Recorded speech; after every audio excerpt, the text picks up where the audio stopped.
Dentro de los temas de doctrina social que estamos reflexionando, hemos visto dos problemas hasta ahora. El problema de la propiedad, donde hemos considerado el problema fundamentalmente ideológico del conflicto capital, el conflicto de propiedad social, propiedad privada, y también hemos visto el criterio cristiano del uso de los bienes. Junto al derecho del salario justo hay que poner siempre el deber cristiano de usar lo que tenemos como una función social.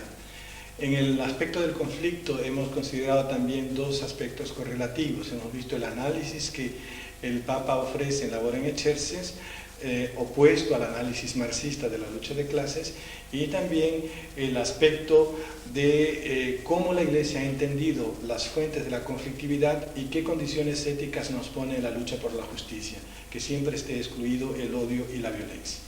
Ahora vamos a trabajar dos temas finales que representan un poco la dimensión de la fe. Y el primer tema va a estar dedicado a lo que podría ser la acusación que se ha hecho por parte del ateísmo de que la fe constituye una alienación, la alienación religiosa.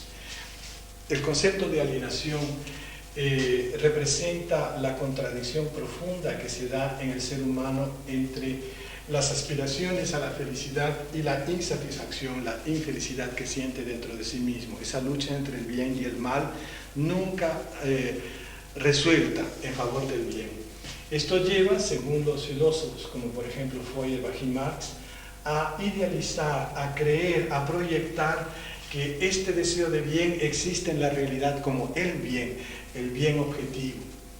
Y después divinizar esta realidad, que en realidad es simplemente pensada, mental y no real, llamar Dios a esta realidad proyectada, finalmente a someterse en adoración a ese Dios.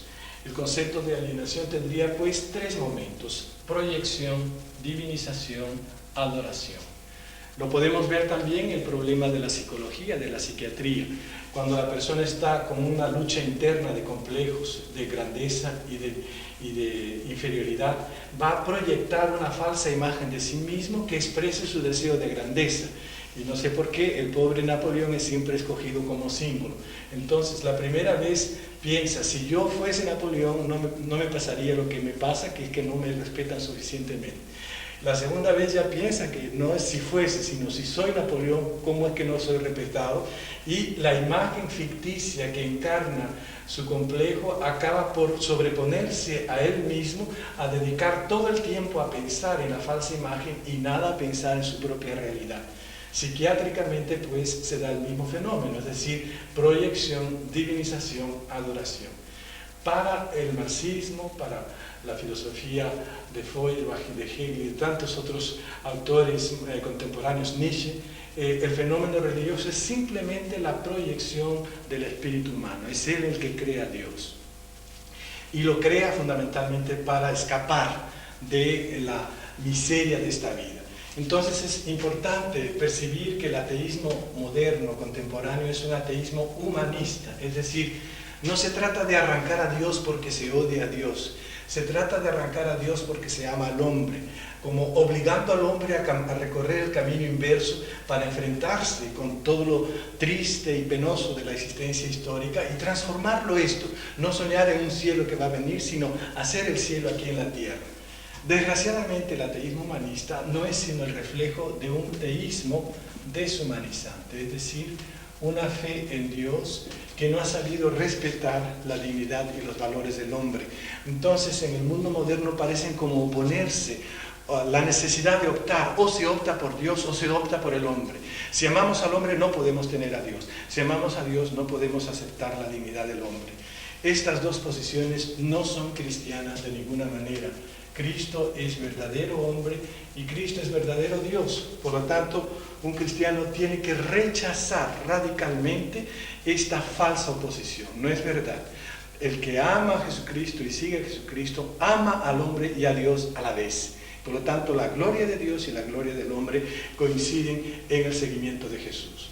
Pero hay otro detalle importante que me gustaría poner en relieve, y es que el cristianismo no se configura con este análisis de la alienación, Según este análisis, el hombre busca a Dios para escapar de la miseria y del dolor. Entonces, la experiencia religiosa sería olvidarnos. Vamos a pensar en el cielo para no pensar en la tierra. Vamos a pensar en Dios para no pensar en el sufrimiento humano. Lo que nos dice el Evangelio es todo lo contrario, que Dios viene y viene al dolor y se encarna y aparece en la forma del Hijo de Dios para asumir la condición triste del hombre, para transformarla en condición feliz. Entonces, el cristianismo, al menos como fenómeno religioso, vivido auténticamente, es decir, en la conexión con el Espíritu de Jesucristo, no entra dentro del esquema de la alienación. El cristianismo esencialmente, en tanto sea el cristianismo de la cruz de Cristo, es desalienante. Nos hace volver, por así decir, de Dios hacia la historia y entrar en ella y comulgar con ella. Por eso es muy importante percibir que la fe que cree que para adorar a Dios tenemos que escapar o salir de la historia no es sino un cuarto de fe.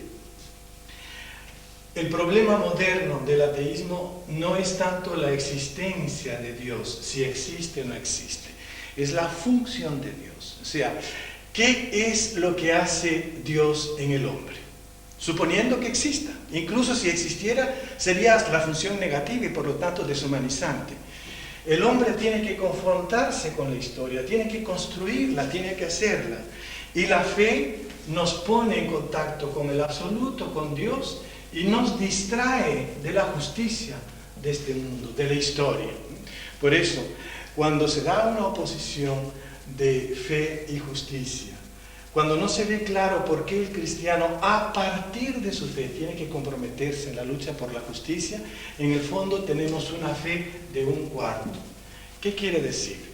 Que esa fe no es radicalmente la fe cristiana. La fe cristiana es el llegar a descubrir en Dios el proyecto del Padre de enviar a su Hijo Jesucristo y al Espíritu Santo a la historia y por tanto volver más confirmados que nunca a entrar en la lucha por la justicia. Esa es la fe completa.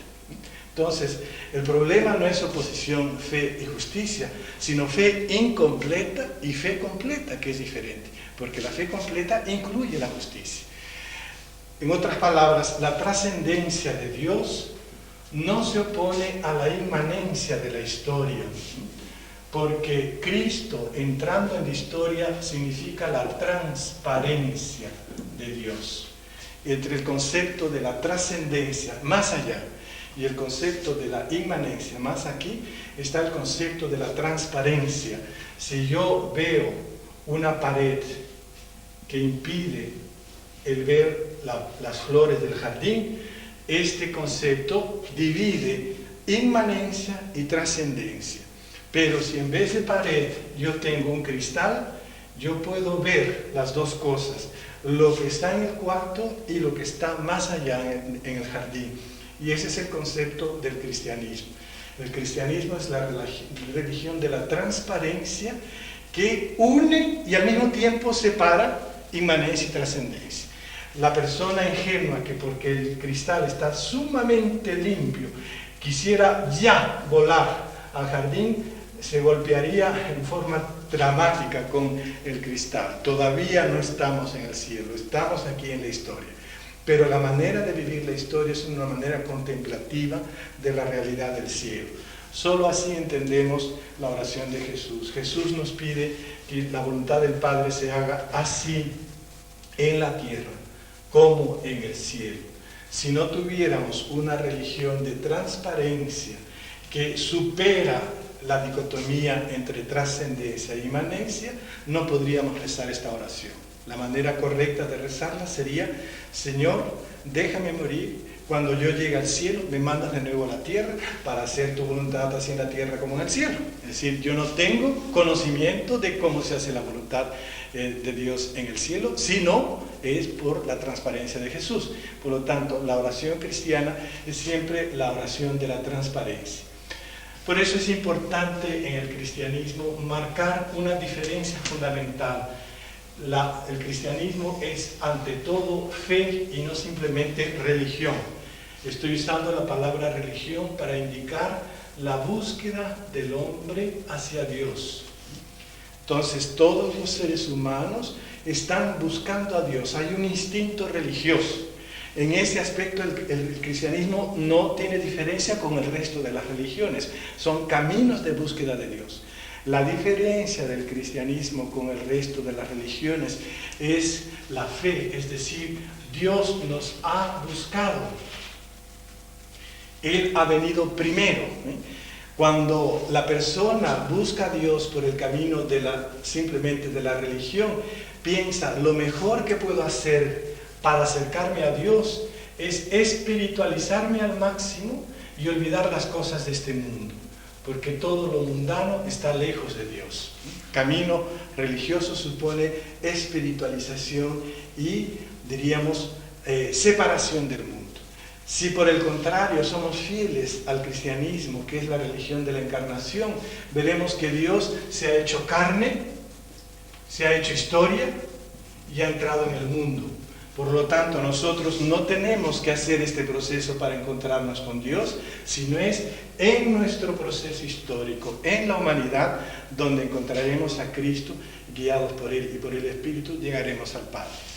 Tenemos en nuestra propia experiencia de libertad la presencia de la Trinidad. O sea, el Padre es para nosotros inalcanzable porque está en la trascendencia. Pero en el espacio exterior de la historia ha aparecido la figura de Jesús y en el espacio interior de nuestra propia libertad trabaja el Espíritu. El Espíritu es la impresión del Padre en mí y el Hijo, o sea Jesús, es la expresión del Padre en la historia.